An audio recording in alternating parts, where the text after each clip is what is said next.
అందరికీ నమస్కారం అండి ఫ్రెండ్స్. మనకి ఇప్పుడిప్పుడే మరొక బ్రేకింగ్ న్యూస్ అప్డేట్ అయితే రావడం జరిగిందండి. అదేమిటంటే దేశంలో మరో కొత్త వైరస్ ప్రపంచమంతా షాక్ అంటూ ఇప్పుడే మనకు ఒక బ్రేకింగ్ న్యూస్ అప్డేట్ అయితే రావడం జరిగిందండి. అయితే ఇందుకు సంబంధించిన పూర్తి వివరాలు అయితే మన వీడియోలో తెలుసుకుందామండి. వీడియో మాత్రం ఎక్కడా స్కిప్ చేయకుండా చూడండి ఫ్రెండ్స్. అప్పుడే మనకి పూర్తి సమాచారం అయితే తెలుస్తుంది. ఇక లేట్ చేయకుండా వివరాల్లోకి వెళ్ళిపోదాము. ఫ్రెండ్స్, నాకు ఒక చిన్న రిక్వెస్ట్ ఫ్రెండ్స్, ఇంతవరకు మన ఛానల్ని ఇంకా ఎవరైతే సబ్స్క్రైబ్ అయితే చేసుకోలేదో సబ్స్క్రైబ్ అయితే చేసుకోండి. ఎందుకంటే ఇలాంటి ముఖ్యమైన అప్డేట్స్ ఎప్పటికప్పుడు మీకు తెలియజేస్తూ ఉంటాను. లేట్ చేయకుండా వివరాల్లోకి వెళ్ళిపోదాము. ఇక చైనాలో కొత్త రకం వైరస్ వెలుగు చూచింది. ఇక జంతువుల్లో రక్తం పీల్చే పురుగుల నుంచి మనుషులకు వ్యాపించే వెట్లాండ్ వైరస్ను పరిశోధకులు గుర్తించారు. ఇక ఇది కొన్నిసార్లు నరాల సంబంధిత వ్యాధులకు కారణమవుతున్నట్లు కనుగొన్నారు.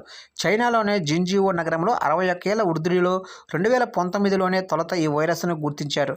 మంగోలియాలోని చిత్తడి నేలకు చెందిన ఇతడికి పరాన్నజీవి కుట్టడంతో అనారోగ్యానికి గురయ్యాడు. 5 రోజుల పాటు జ్వరం, తలనొప్పి, వాంతులు వంటి లక్షణాలు కనిపించాయి. వెంటనే అప్రమత్తమైన పరిశోధకులు సమీప ప్రాంతాల్లో దాదాపు 14,600 జీవులను సేకరించి అధ్యయనం చేశారు. ఇక 2% పరాన్నజీవుల్లో WLV జన్యు పదార్థం ఉన్నట్లు గుర్తించారు. అంతేకాకుండా ఆ ప్రాంతంలో 640 మంది అటవీ అధికారుల రక్త నమూనాలను సేకరించి విశ్లేషించగా 12 మందిలో ఈ రకమైన వైరస్ ఉన్నట్లు తేలింది. ఇలా పలు రకాల పురుగుల కాటుకు గురైన 20 మంది బాధితులకు పాజిటివ్ రావడంతో వైరస్ను నిర్ధారించినట్లు పరిశోధకులు వెల్లడించారు.